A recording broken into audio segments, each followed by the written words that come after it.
विस्थापन की डेफिनेशन क्या है? देखो, प्रारंभिक बिंदु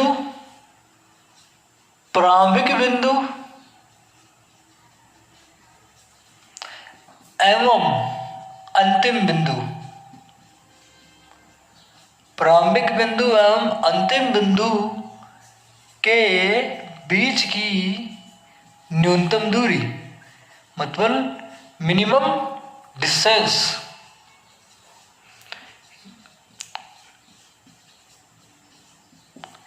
ये होता है विस्थापन की डेफिनेशन। देखो कैसे, मान लो कि मेरे पास एक पार्टिकल यहाँ पे है ए पॉइंट पे, वो कुछ इस तरह से मूव करके यहाँ पे आ गया बी पॉइंट पे, ठीक है। उस पार्टिकल ने मोशन कुछ इस तरह से दर्शाया है। अब मैं बात करता हूँ यहाँ पे कि विस्थापन क्या होगा। देखो, मैंने बोला है कि प्रारंभिक बिंदु तो इसका ये है, t=0 पे यह पार्टिकल यहाँ पे था और यहाँ पे आके ये रुका है, तो ये इसका फाइनल पॉइंट है, मतलब फाइनल पोजीशन ये है और ये इनिशियल पोजीशन है इसकी, ठीक है। मतलब प्रारंभिक स्थिति और ये अंतिम स्थिति। मैंने बोला है कि प्रारंभिक बिंदु एवं अंतिम बिंदु के बीच की न्यूनतम दूरी, तो यहाँ पे जो डिस्प्लेसमेंट होता है वो ये है,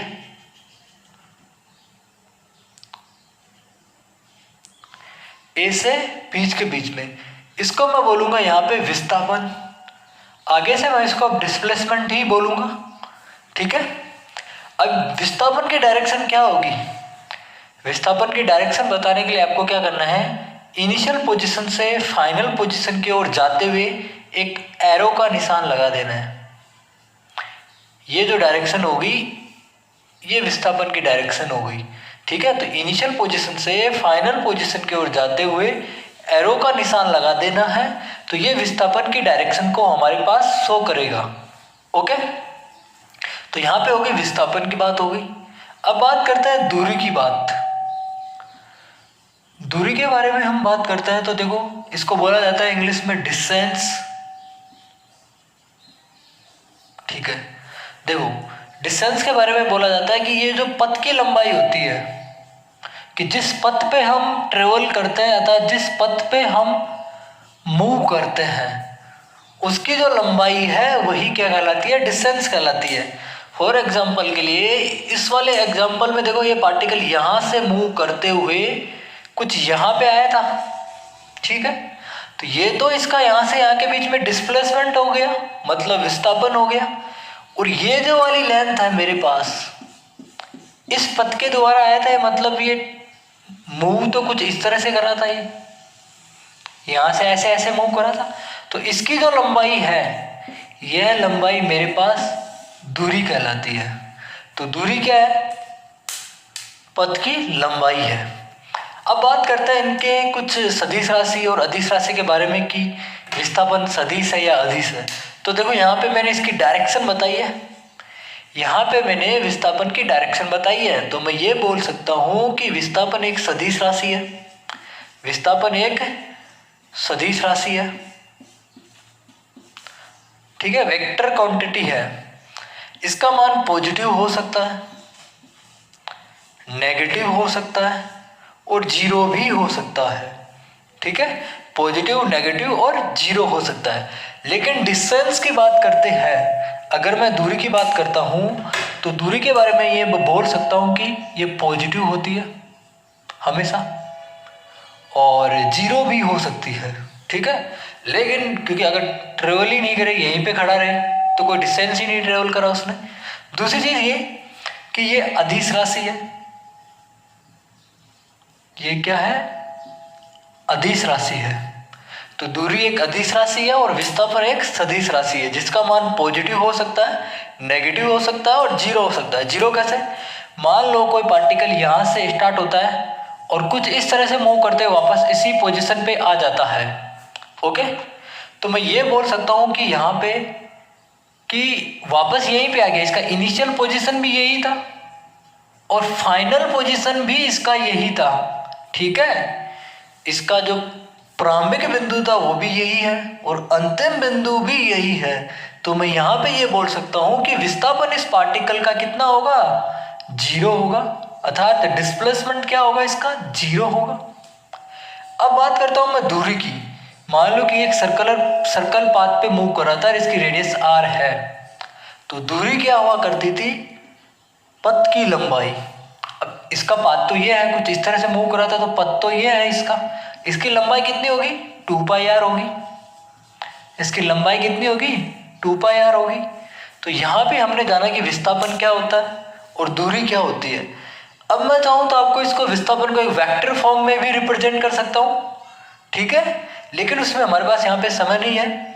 तो वेक्टर फॉर्म में एक बार मैं जरा सा आइडिया दे देता हूँ कि आपको इसको किस तरह से लिखना है और किस तरह से इसको रिप्रेजेंट किया जाता है। वो देखो,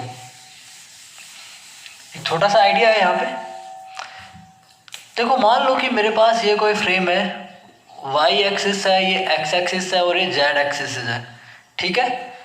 अब मेरे पास ये पार्टिकल यहाँ पे था और इसका पोजीशन वेक्टर है r1 वेक्टर है, ठीक है, इनिशियल में। अब ये पार्टिकल कुछ इस तरह से मूव करते हुए यहाँ पे आ गया इस फ्रेम में, ठीक है, और इसका पोजीशन वेक्टर यहाँ पे है r2 वेक्टर, ठीक है। ये कुछ इस तरह से मूव कर रहा था। अब मुझे यहाँ पे विस्थापन लिखना है कि विस्थापन क्या होगा। देखो, विस्थापन लिखने के लिए मैं बोल सकता हूँ कि यहाँ पे जो डिस्प्लेसमेंट होता था इनिशियल पोजीशन से फाइनल पोजीशन के बीच की मिनिमम डिस्टेंस, और वहाँ से एक सीधा एरो लगाना है, तो ये तो हो गया डिस्प्लेसमेंट। ये इसका पोजीशन वेक्टर था, ये इसका पोजीशन वेक्टर था, इस वाले पॉइंट का पोजीशन वेक्टर ये था और इस वाले पॉइंट का पोजीशन वेक्टर ये था। तो मैं यहाँ से ट्रायंगल लॉ लगा सकता हूँ कि r1 वेक्टर प्लस ये जो विस्थापन है इसको a बोल देता हूँ, इसको b बोलता हूँ, तो ab vector equal to r2 vector. Vector का जो त्रिभुज का नियम है उससे मैं इसको ऐसे लिख सकता हूँ। तो ab वेक्टर को मैं ऐसे लिख सकता हूँ, r2 vector minus r1 vector, ये इसको ऐसे बोल सकता हूँ, r final vector minus r initial vector, that is called displacement. ये हमारे पास आ गया है विस्थापन, ठीक है। तो ये इसका एक वेक्टर फॉर्म है। अब आगे बात करते हैं कुछ एग्जांपल्स की, विस्थापन के एग्जांपल कर लेते हैं और डिस्टेंस के हम एग्जांपल कर लेते हैं।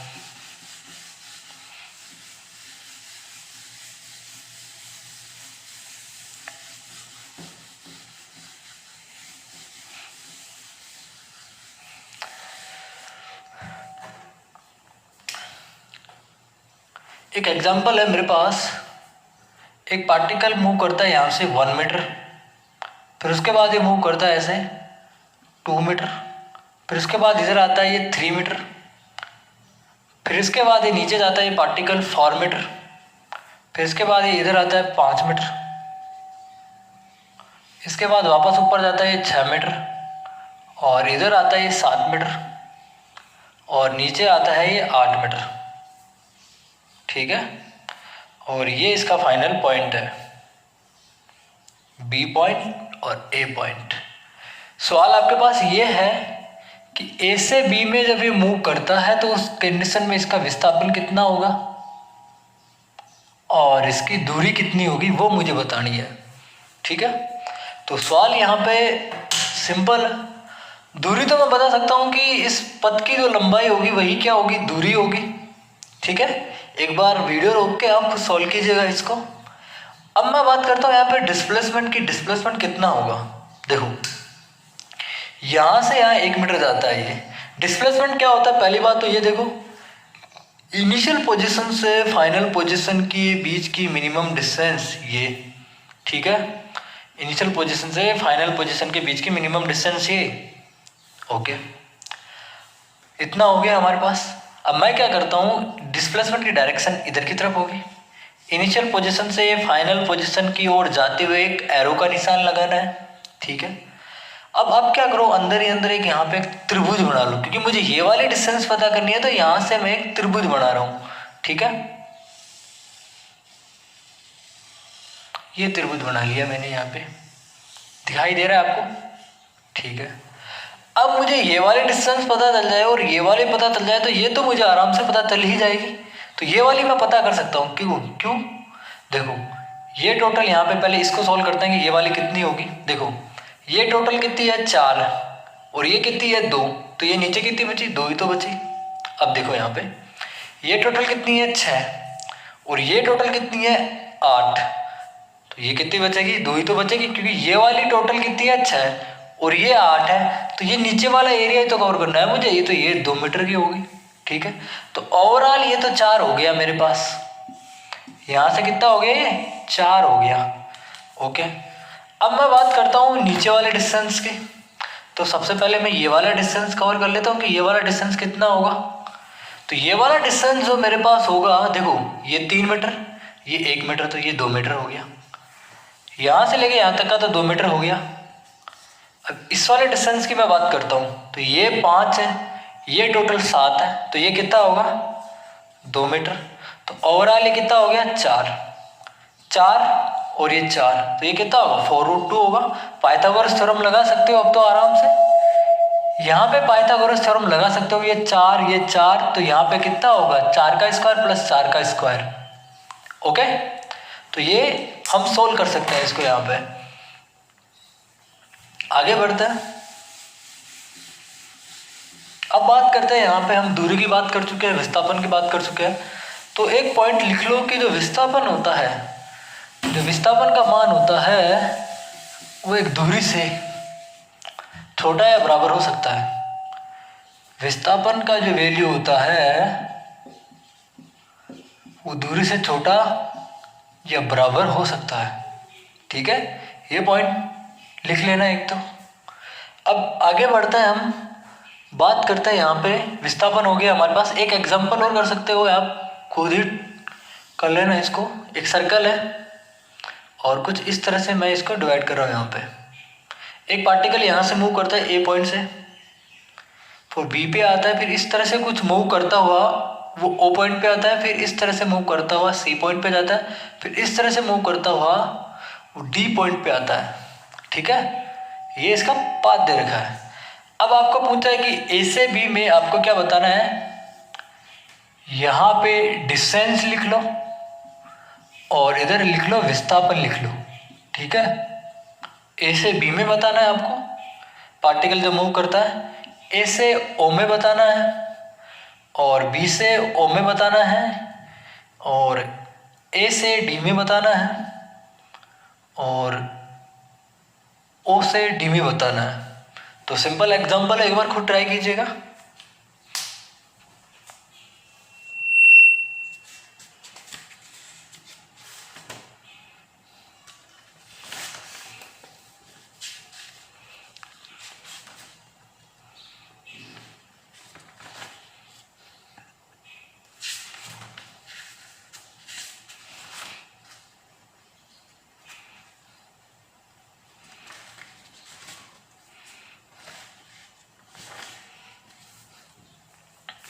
ओके, तो इसको मिटा रहा हूं मैं। एक एग्जांपल और कर लेना सेल्फ से।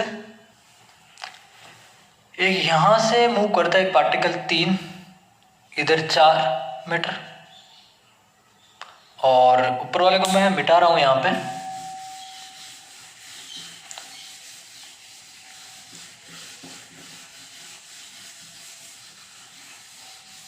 तो यहाँ पे देखो, इसको मैं करा रहा हूँ खुद 3 मीटर, फिर ये मूव करता है 4 मीटर और इधर 37 डिग्री का एंगल बनाते हुए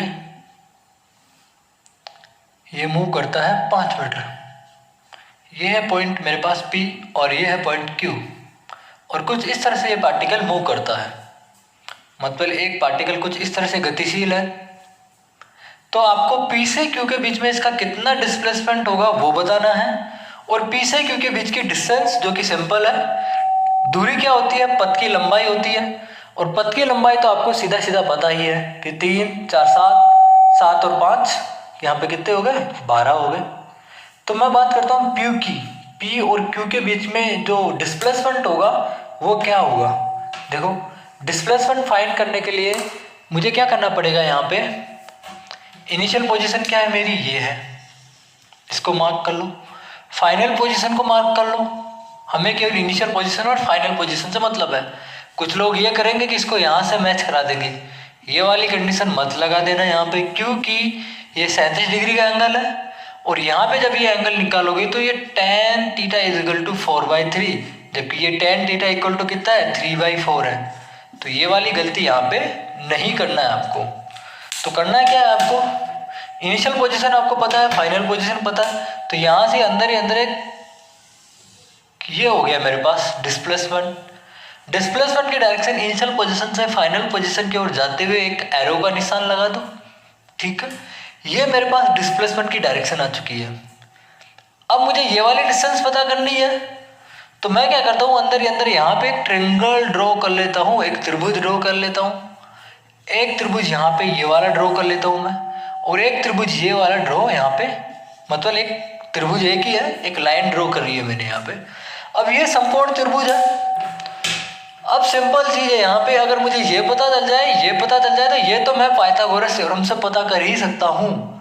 तो ये तो मुझे पता है 3, अब ये कैसे पता करूँ, तो ये पता करने के लिए मेरे पास ये दिया है, क्योंकि मैंने सवाल में दी गई अभी सारी इन्फॉर्मेशन को यूज नहीं किया, तो मैं इस वाले इन्फॉर्मेशन को यूज करता हूँ। तो ये 5 cos 37 डिग्री होगा इसका एक कंपोनेंट, और ये वाला होगा 5 sin 37 डिग्री।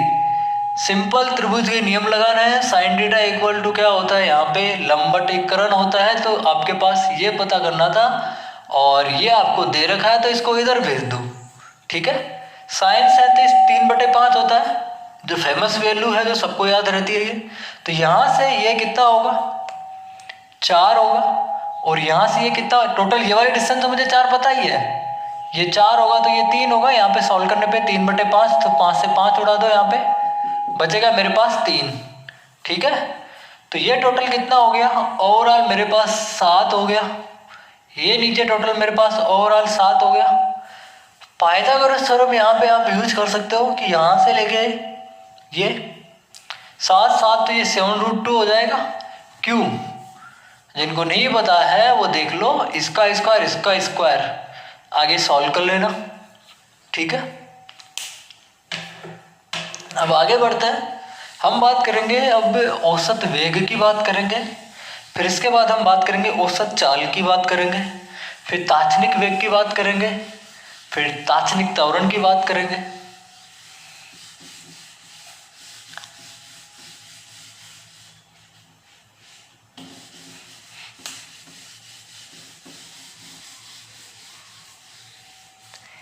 चलो बात करते हैं हम औसत वेग की, मतलब एवरेज वेलोसिटी की मैं बात कर रहा हूं यहाँ पे, ठीक है। एवरेज वेलोसिटी क्या होती है, देखो एवरेज वेलोसिटी ये होता है यहाँ पे कुल विस्थापन अपॉन टाइम, इसको मैं बोल सकता हूँ विस्थापन अपॉन टाइम। अब देखो औसत वेग के बारे में हम बात करते हैं कि ये सदिश राशि होगा या अदिश राशि होगा। देखो सिंपल चीज़ है यहाँ पे कि अगर विस्थापन एक सदिश राशि होती है, नीचे टाइम एक अदिश राशि का डिवाइड कर रहा हूँ मैं यहाँ पे, तो यहाँ पे औसत वेग एक क्या आएगा, वह भी तो विस्थापन ही आए, वो ही आएगा, सदिश राशि आएगा, तो ये सदिश राशि होता है, ठीक है। ये पॉजिटिव हो सकता है, नेगेटिव हो सकता है और जीरो हो सकता है। ये सदिश राशि के बारे में हम बात करते हैं कि वो पॉजिटिव नेगेटिव जीरो हो सकता है। जीरो कब होगा, अगर विस्थापन ही जीरो हो जाएगा तो औसत वेग तो क्या हो जाएगा, zero. Positive negative depend on विस्थापन, डिस्प्लेसमेंट पे डिपेंड करता, ठीक है। अब देखो यहाँ पे हमारे पास विस्थापन हो गया। अब मैं बात करता हूँ औसत चाल की। ध्यान रखना वहां पे मैं वेग की बात कर रहा हूँ, यहाँ पे मैं स्पीड की बात कर रहा हूँ। यहाँ पे मैं वेलोसिटी की बात कर रहा हूँ, तो यहाँ पे मैं स्पीड की बात कर रहा हूँ। देखो दोनों में डिफरेंस ये है कि इसके पास डायरेक्शन होती है तो इसके पास डायरेक्शन नहीं होती। स्पीड की जो डायरेक्शन होती है वो नहीं होती, ठीक है। तो यहाँ पे इसके पास डायरेक्शन है और इसके पास डायरेक्शन नहीं है। औसत चाल का फॉर्मूला यहाँ पे विस्थापन आता तो यहाँ पे कुल आएगा तय की गई दूरी, ठीक है, अपॉन इस दूरी को तय करने में जो समय लगा है वो कुल समय, ठीक है। तय की गई दूरी अपॉन इस दूरी को जो तय करने में लगा समय है उसका डिवाइड मार दो, तो आपके पास आ जाएगा औसत चाल। इसके बारे में मैं बोल सकता हूँ कि ये अदिश राशि है, ठीक है। अब डिपेंड करता है कि ये दूरी क्या होगी, इसका मैग्नीट्यूड तो ठीक है, लेकिन नेगेटिव तो नहीं होगा, इतना मुझे पता है। तो ये औसत वेग हो गया, औसत चाल हो गई, ठीक है। तो इसके कुछ एग्जाम्पल कर लेते हैं अब, बिल्कुल फंडामेंटल एग्जाम्पल होंगे, जो बेसिक एग्जाम्पल्स होते हैं।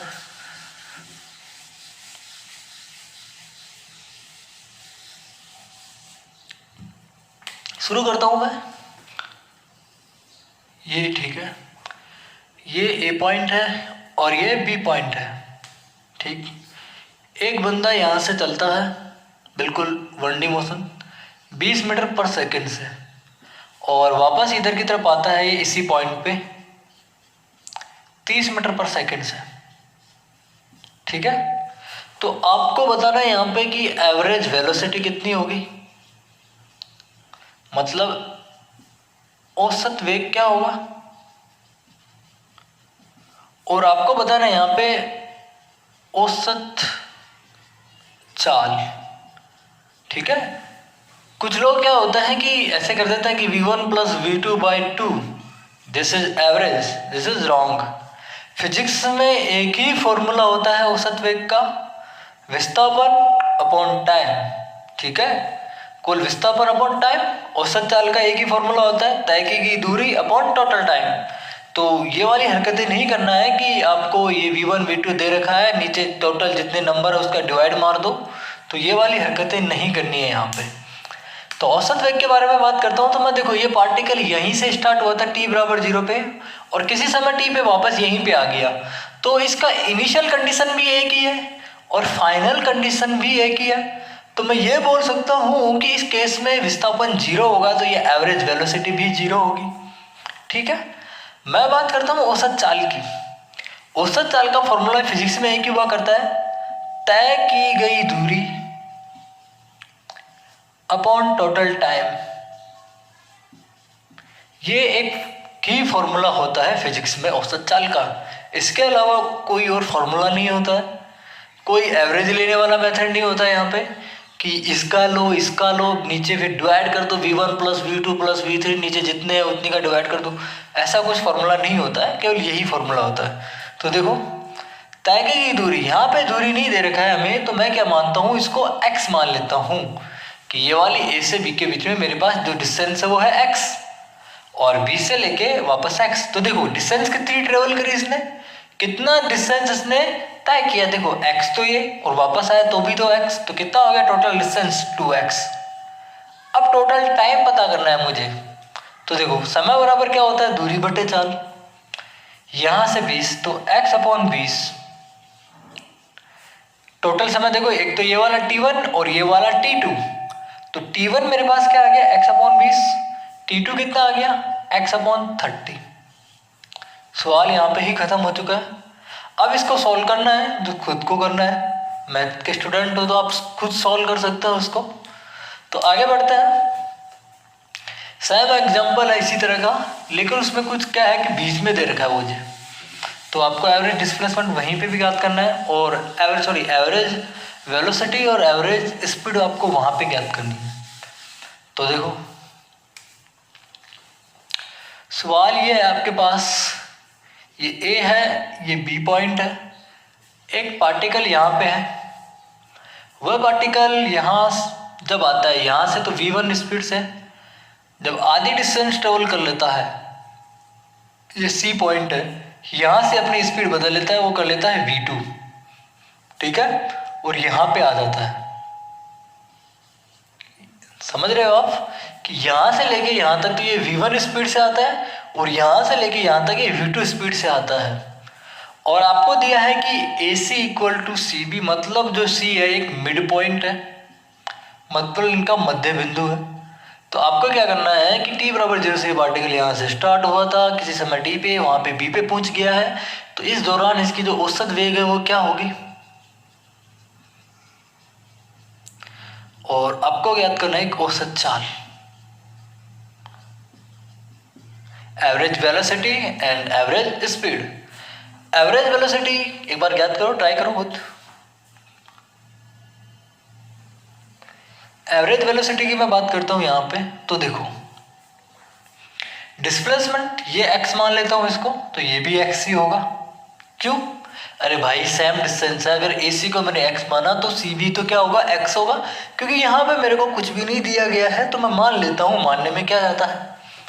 तो ये x, देखो अब डिस्प्लेसमेंट कितना हुआ, देखो यहाँ पे डिस्प्लेसमेंट इनिशियल कंडीशन ये है, फाइनल कंडीशन ये है इसकी, इनिशियल कंडीशन और फाइनल जो पोजीशन है उनके बीच की जो मिनिमम डिस्टेंस है वही क्या कहलाता है, डिस्प्लेसमेंट। और वो डिस्टेंस कितनी है, 2x है। तो 2x यहाँ पे ये हो गया डिस्प्लेसमेंट। देखो फॉर्मूला है फिजिक्स में एक ही होता है, विस्थापन कुल विस्थापन अपॉन टोटल टाइम, यही होता है, ठीक है। तो देखो 2x, अब यहां से लेके यहां तक का समय क्या होगा, देखो समय बराबर क्या होता है, दूरी बटे 4, यही होता है। यहाँ की डिस्टेंस कितनी है x और ये कितना है v1 प्लस, ठीक है। ये कितना है समय, एक तो t1 कैलकुलेट कर दूंगा और एक t2 और दोनों को ऐड कर दूंगा तो टोटल टाइम आ जाएगा मेरे पास।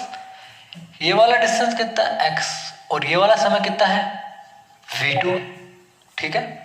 सोल्व कर लो इसको, सोल्व करता हूँ तो देखो यहाँ पे पहले मैं इसको सोल्व करता हूँ यहाँ पे, तो ये v1 v2 और इधर आ जाएगा v2x plus v1x upon 2x, ऊपर हो जाएगा तो ये सॉल्व करने पर मेरे पास आएगा 2v1 v2 upon v1 plus v2, ये आएगा हमारे पास आंसर।